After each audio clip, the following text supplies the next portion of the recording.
Jane from the National Postal Museum. And I'm Carrie from the National Museum of the American Indian.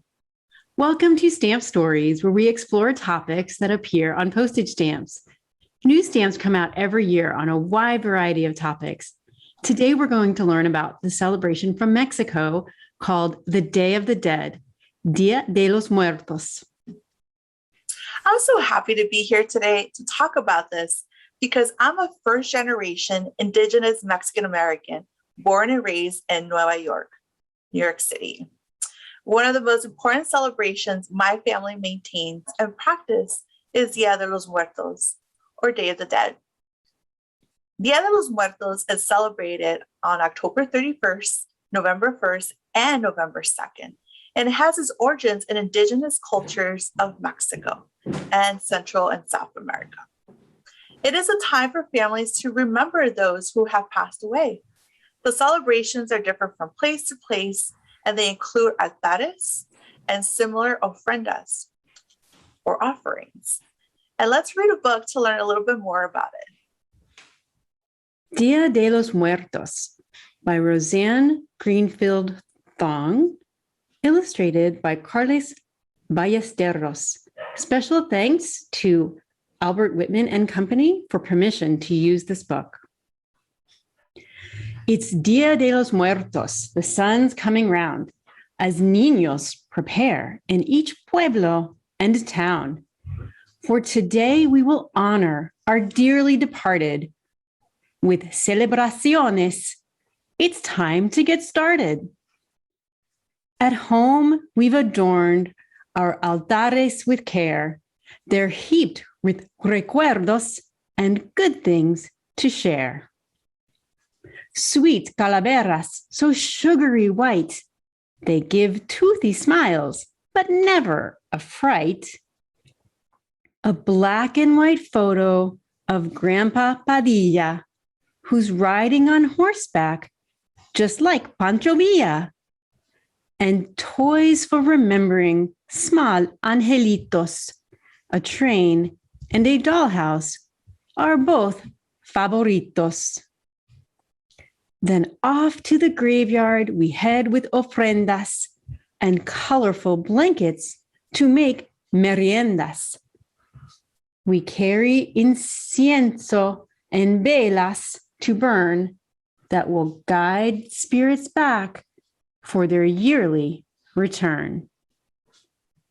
And burst of calendulas, fragrant and bright, the color of sunsets and gold candlelight.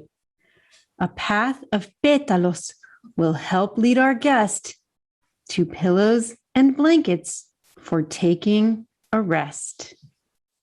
Above, we hang streamers of papel picado that wave in the breeze like a rainbow pintado. We giggle at paper cut banners we like, esqueletos riding a horse cart or bike.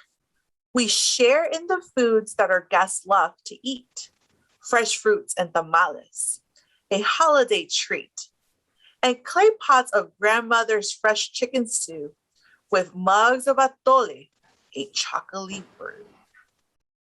But everyone's favorite is sugary bread called pan de muerto, with bones of the dead, that offer our travelers a much needed snack from the weary viaje that brought them all back. Then after lunch comes the part we love most, putting on makeup to dress like a ghost. In bells and costumes, we join the parade. Although we wear huesos, no one is afraid. Gilberto has scars and a special corona. Annabelle looks like the real La Llorona. Joaquin, snow white barba sweeps down to the floor, while Luz looks like someone we all seen before. And just as the miracle clouds end the day, dancers and musicos come out to play. They wear special shells that go clickety-clack to wake up espíritus, calling them back.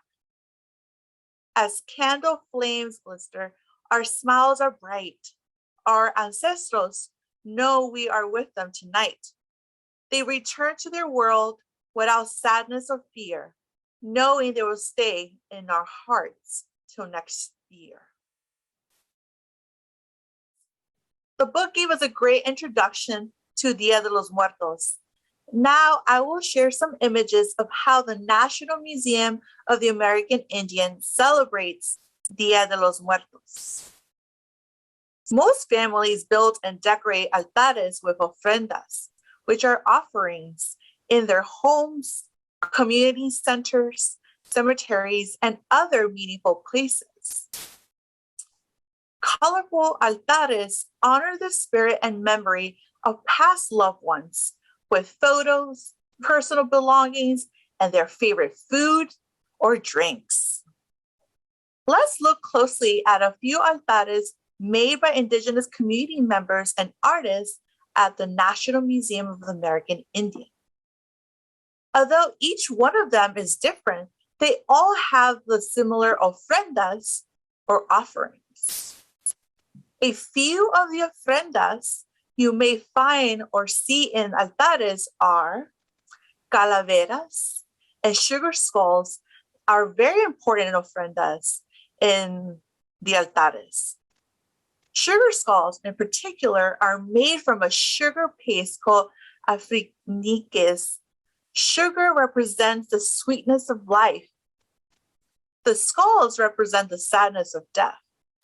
Life is sweet, and we must enjoy every moment of it. Papel picado means punch or perforated paper and is used in many, many celebrations. They're made in different colors, sizes, and designs. During Dia de los Muertos, many altares are decorated with colorful papel picado made of tissue paper. Why tissue paper? Well, tissue paper is fragile, and just like life, it doesn't last very long. Cempasúchil is a Nahuatl word meaning 20 flowers or flowers with 400 lives. And these flowers have a very strong smell. That smell helps guide the spirits of our loved ones to find their way home, back home through the smell that is created by these beautiful petals. Many altares also have food and drinks, such as tamales, mole, atole, and my personal favorite, pan de muerto. Pan de muerto is a bread that is flavored with anise or cinnamon. I love cinnamon.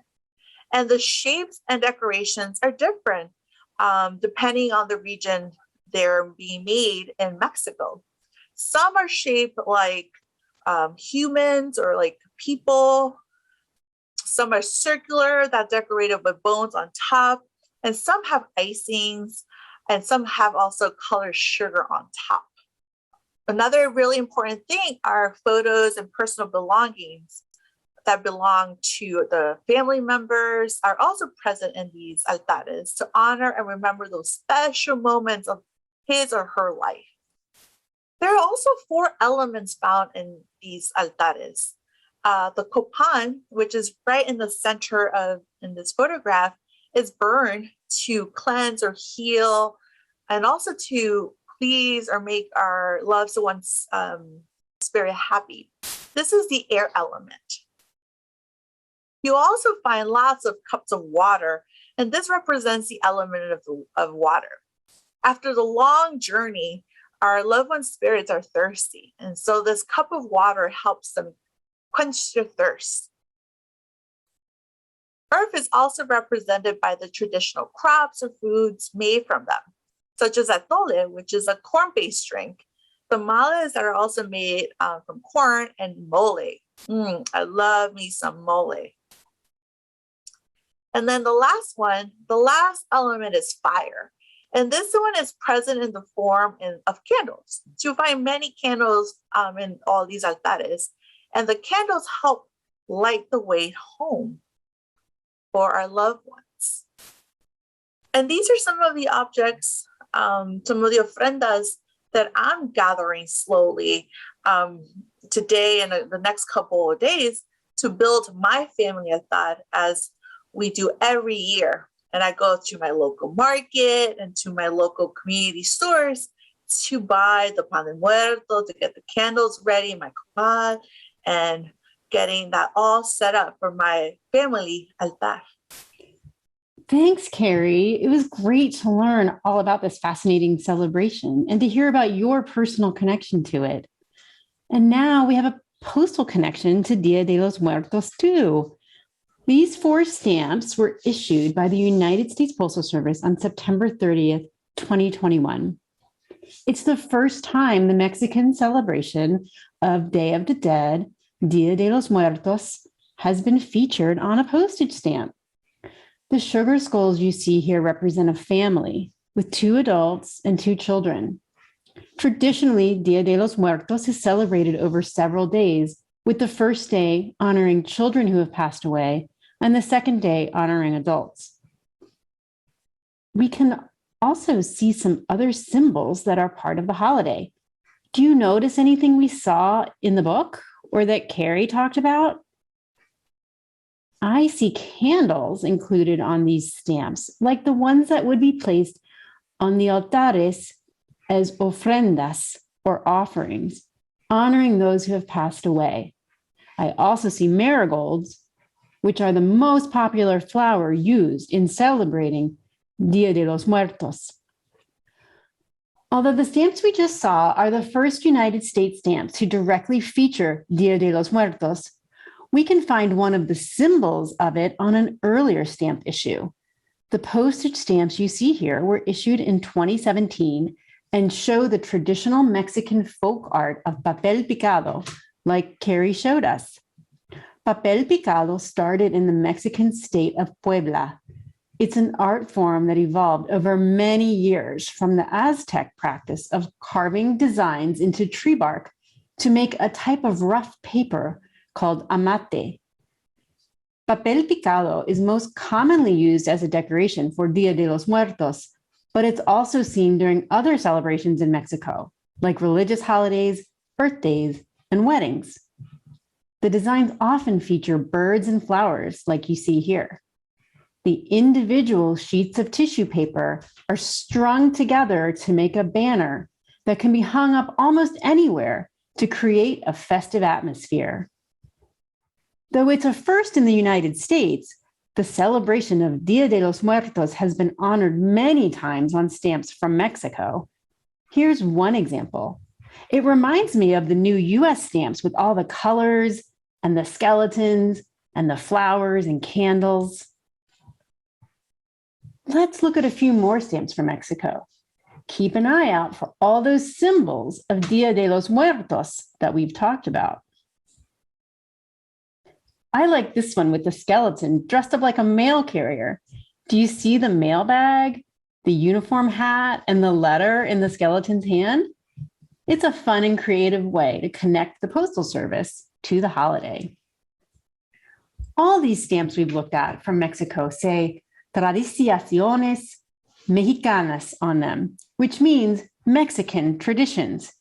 And it reminds us that Dia de los Muertos has a long and rich history. Muchísimas gracias, Maureen, and y todas y todos. That was a really fun day to explore the topic of Dia de los Muertos with museum objects and a book. To learn more about Dia de los Muertos, please visit our website. Thank you so much, Carrie. And thank you to our audience for joining us today for Stamp Stories. You can learn more about all kinds of traditions and holidays on stamps by visiting the National Postal Museum's website. We encourage you to just keep exploring